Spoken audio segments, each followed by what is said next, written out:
নমস্কার, কেমন আছেন সবাই? আমি পূজা। আমার একটা নতুন ব্লগে আপনাদের স্বাগতম জানাই। আজকে হচ্ছে মঙ্গলবার, এখন 9:30 মতন বাজে। তো সকাল সকাল স্নান সেরে চলে এসেছি। এখন ওদেরকেও টিফিনটা দিয়ে দেব। আর যেহেতু রেমাল ঝড়ের একটা সম্ভাবনা আছে, তার জন্য স্কুলটা বন্ধ। আর এদিকে ওদেরকেও খাবার দিয়ে দিয়েছি। এখন আমিও খেয়ে নেব। সকালের জল খাবারে টিফিনটা বানিয়েছিলাম, ভেন্ডি আর আলু ভাজি করেছিলাম, সেটা দিয়ে এখন খেয়ে নিচ্ছি। খেয়ে তারপর রান্নাটা বসাবো। তারপর দুধ এসেছিল, দুধটাও জাল করতে বসিয়েছি। তো অনেক দিন তো খুব রোদ্দুরে গরমে কেটেছিল। আবার এখন যেহেতু বৃষ্টি আরম্ভ হয়েছে, তো বৃষ্টি একবার দেখবে বৃষ্টিও থামতে চাইছে না। তো এতটাই বৃষ্টি দিচ্ছে, হাওয়া দিচ্ছে, খুব অবস্থা খারাপ। আর এদিকে তো কারেন্ট খালি বারে বারেই চলে যাচ্ছে, যেহেতু ঝড় দিয়েছে তার জন্য আর কি। তো এদিকে আমার আজকে নিরামিষ মঙ্গলবার। তো ডালটা একটু ভেজে নিয়েছি, ভেজে ধুয়ে নিয়েছি। ডালটা বানাবো। ডালের জন্য একটু মুগ ডালটা আমি সব সময় কাঁচাটাই বানাই, তো আজকে একটু ভেজে বানিয়েছি। আর এই কাপটা দিই কেন জানেন তো? তাড়াতাড়ি মুগ ডালটা সিদ্ধ হওয়ার জন্য, এই জন্যই কাপটা দেওয়া। তো কাপটা দিলে ডালটা তাড়াতাড়ি সেদ্ধ হয়। এদিকে আমার শাশুড়ি মা কেটেছে যে কচু বলে না, কচু আর অল্প বাঁধাকপি ছিল, সেটা একটু কুচি কুচি করে কেটে রেখেছিল। সেটাতে একটু নুন মাখিয়ে রেখে দেবো, আধা ঘন্টার মতন রেখে তারপর ওইগুলো দিয়ে বড়া করব। তো নুনটা মাখিয়ে রাখলে একটু দেখবে জলটা চিপে দিয়ে দিলে জিনিসটা একটু মজে যায়। তো তারপর তরমুজটা খেয়ে নিচ্ছি। খেয়ে তারপর রান্নার দিকে ডালটা আমার মোটামুটি সেদ্ধ হয়ে গেছে। আর এখন ভাতটাও বসিয়ে দিয়েছি তার পাশে। আর এদিকে সকালের জলখাবারের অনেকগুলো বাসনই ছিল, তো রান্না এদিকে হতে থাকুক আর আমি এদিকে বাসনগুলো মেজে নিই। নাহলে জানেন তো বন্ধুরা, অনেকটাই বেসিনে বাসন হয়ে থাকে আর কাজ করা যায় না। তো ভাবলাম যে ওই ডালটা আর ভাতটা হতে থাক, এদিকে আমি বাসনগুলো ধুয়ে নিই। এভাবে বুঝে বুঝে কাজ করলে দেখবে সময়ের মধ্যে সবটাই সারা যায়, আর দেখবে কাজগুলো কমে যায়। এদিকে ডালটা একটু সিদ্ধ হয়েছে, 50% হয়েছে। তো আর একটু জল দিয়ে দিলাম, দিয়ে এবার আর একটু সেদ্ধ হবে। আর তারপর আমি বিছানাটাও গুছিয়ে আবার রান্নাঘরের দিকে যাব। কারণ ডালটা সিদ্ধ হতে হতে একটা কাজ করা, দেখবে ডাল সেদ্ধ বসিয়ে অনেকগুলোই কাজ করা যায়। তো এদিকে ডালটা আমার আরেকবার জল দিয়ে এসেছে, ওইটা সিদ্ধ হয়ে যাবে। আর এদিকে আমার বিছানাটাও গোছানো হয়ে যাবে। এভাবে বুঝে সময় করে আর একটার পর একটা দেখবে কাজ রেডি করে রাখলে অনেকটাই কাজ তাড়াতাড়ি করা যায়। তো এদিকে ডালটা আমার সেদ্ধ হতে থাক আর আমি বিছানাটাও গুছিয়ে নিচ্ছি। এবার বিছানা গোছাতে গোছাতে দেখছি আমার ছোটো জন্য আমার সাথে এসে কাজ করছে। তারপর এদিকে আমার ছোটোর জন্য আমার সাথে এসে কাজ করছে। যেহেতু আমিও বিছানা গোছাচ্ছি, ওরও এগুলো কাজ ভালো লাগে। তো আমিও বলি যে করতে করতে শিখবি, একটা আগ্রহ থাকলে ভালো হয় বাচ্চাদের। তো এদিকে আমার বিছানা গোছাতে গোছাতে ডালটাও সেদ্ধ হয়ে গিয়েছে। এখন ডালটার মধ্যে জল কম ছিল, তো তার জন্য একটু গরম জল দিয়ে নিলাম। আর এদিকে চালটাও দিয়ে দিয়েছি। আর ডালের জলটা গরম করে ডালটা দিয়ে পরে কাটা দিয়ে নেব। আর এখন ভাতের জলটা গরম হয়ে গেছে, তার জন্য চালটাও দিয়ে দিলাম।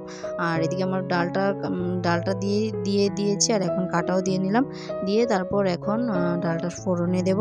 আর ফোড়নের মধ্যে শুকনো লঙ্কা, তেজপাতা আর একটু আদা থেতো করে রেখেছি, ওই আদাটাও দিয়ে দেব। দিয়ে তারপর ডালটা সম্বাস দিয়ে দেব।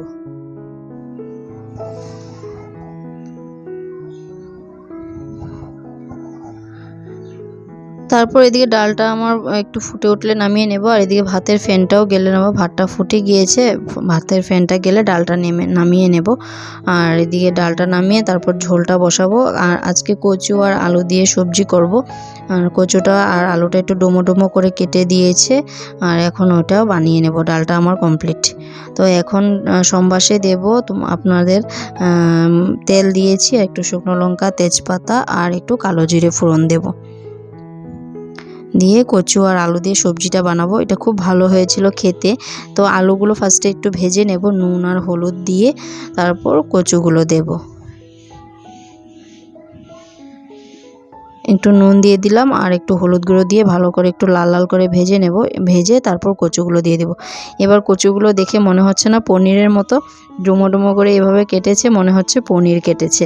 তো যাই হোক চলুন, তো এবার কচুগুলো একটু নেড়ে চেড়ে নেব। আর এদিকে মশলাটা আমি রেডি করে রেখেছি, কাঁচা লঙ্কা বেটে রেখেছি। তো সেই কাঁচা লঙ্কাটার মধ্যে একটু জিরের গুঁড়ো দিয়ে দেবো আর আবার একটু নুন আর হলুদ দিয়ে দেবো। যেহেতু নুনটা ভাজার মধ্যে দিয়েছিলাম, একটু কম দিয়েছি, তো এটার মধ্যে একটু দিয়ে দিলাম, তো তারপর ঠিক হয়ে যাবে নুনটা। তো আর এদিকে ভাজার মধ্যে ভাজাটা হয়ে গিয়েছে, একটু ঢাকা দিয়ে দিয়েছিলাম কারণ সেদ্ধ হওয়ার জন্য। তারপর মশলাটা দিয়ে আবার একটু নেড়ে চেড়ে ঢেকে দেবো, যেহেতু কচুগুলো একটু সেদ্ধ কম হয়েছে, তো তার জন্য। তো এদিকে আমার মশলাটা দেওয়া হয়ে গিয়েছে, এখন একটু ঢাকা দিয়ে দেব, সেদ্ধ হয়ে যাবে আরও যেতটুকু বাকি ছিল।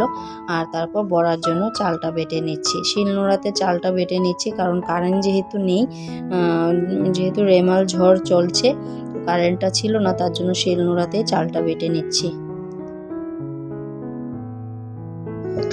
তারপর এদিকে মশলাটাও দিয়ে অল্প ঢেকে দিয়েছিলাম, যেহেতু কচুগুলো সেদ্ধ হয়নি। এখন একটু ভালো করে কষিয়ে নিয়েছি, নিয়ে জল দিয়ে দিলাম, একটু মাখো মাখো ভাব রাখবো, তার জন্য বেশি জল দেইনি।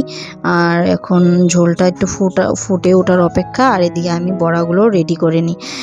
সকালে তো নুন দিয়ে কচু আর বাঁধাকপিটা মেখে রেখেছিলাম, সেটা চিপে চিপে নিয়ে নিচ্ছি, জলগুলো বের করে নিচ্ছি।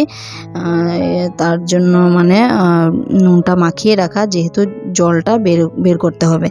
তো এদিকে আমার বড়ার জন্য নুন দিয়ে দিলাম, হলুদ গুঁড়ো দিয়ে দিলাম, তার সাথে একটু কালো জিরে দিয়ে দিয়েছি, আর একটু কাঁচা লঙ্কা কুচি করে রেখেছিলাম সেটাও দিয়ে দিলাম, আর অল্প সামান্য একটু চিনি দিয়ে দিয়েছি।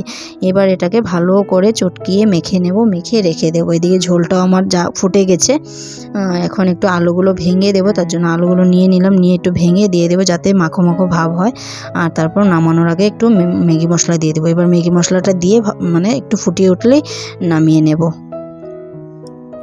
এদিকে ঝোলটা আমার রেডি হয়ে গিয়েছে, এখন বড়াটা বসিয়ে দেব। বড়াটা করে রান্নাটা কমপ্লিট হয়ে যাবে আর ওদেরকেও খেতে দিয়ে দেব।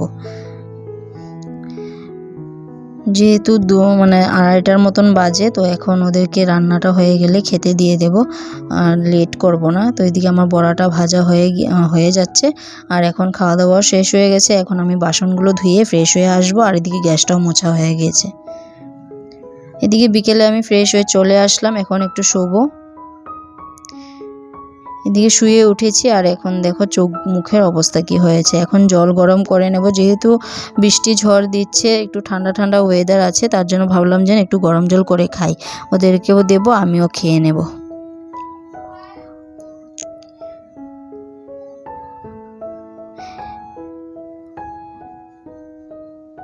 তো ওদেরকে এবার টিফিনটা দিয়ে নেব, দুধ আর বিস্কুট দিয়ে দেবো, আর এদিকে আমিও খেয়ে নেব। আমার জন্য দুধ নিয়েছি, আজকে চা আর করবো না, ভালো লাগছে না, তার জন্য ভাবলাম যে দুধ আর বিস্কুটে খেয়ে নিই। আমার জন্য নিয়ে নিলাম, নিয়ে এবার খেয়ে নেব। খেয়ে তারপর রাতে রান্না আছে, যেহেতু দুপুরে মানে সিম্পল বানিয়েছি, তো রাতে একটা সবজি বানাতে হবে। তো দুপুরে কেটে রেখেছিল শাশুড়ি মা ভেন্ডি, তো ওইটা দিয়ে একটা সবজি করব। এদিকে বাসনগুলো গুছিয়ে নিচ্ছি।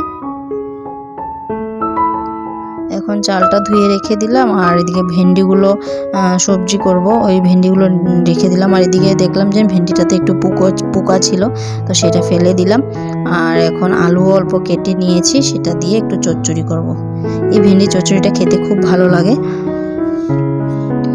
তারপর ভেন্ডি চচ্চড়ির জন্য একটু পাঁচফোড়ন দিয়ে দিলাম, আর তারপর আলুগুলো ভেজে ভেন্ডিগুলো দিয়ে দেবো। তো এদিকে ভেন্ডির তরকারিটা হতে থাকুক। যাই হোক, চলুন ব্লগটা আজকে এখানে শেষ করছি। সবাই ভালো থাকবেন, সুস্থ থাকবেন, সাবধানে থাকবেন। আর ব্লগটা কেমন লাগলো অবশ্যই আমাকে কমেন্টে জানাবেন, ভালো লাগলে একটা লাইক করে দেবেন। সবাই ভালো থাকবেন, সুস্থ থাকবেন, সাবধানে থাকবেন। আর দেখা হচ্ছে খুব শিগগিরই নতুন একটা ব্লগে।